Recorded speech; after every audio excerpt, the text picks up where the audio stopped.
At what temperature is the following process spontaneous at 1 atmosphere? Well, first we have to figure out the delta H of the system and the delta S of the system.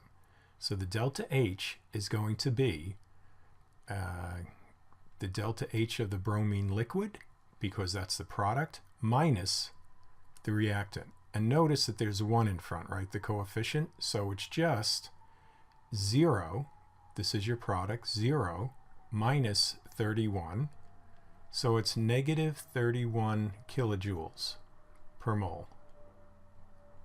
Okay, so let's write that over here. Delta H naught system is minus 31 kilojoules per mole.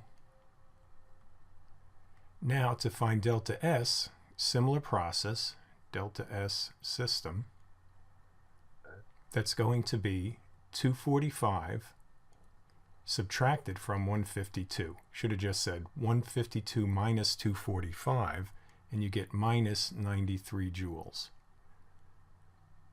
Okay, per mole K.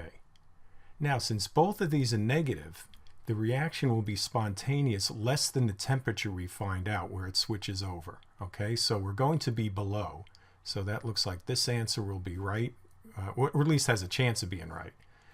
I now have to find that temperature where that happens, and that is delta H divided by delta S. So I divide these two numbers. Remember, convert the kilojoules to 10 to the third joules, so this will be 31,000 joules.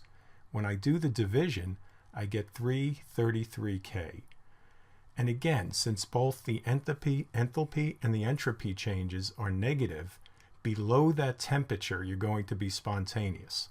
So we know, oops, sorry, forgot the extra 3 there. We know this is right. And then this is kind of a trick question here. This is the same thing. 60 Celsius is equal to 333 K. So the answer is going to be A and C, which will be, sorry, should be circling D here. D.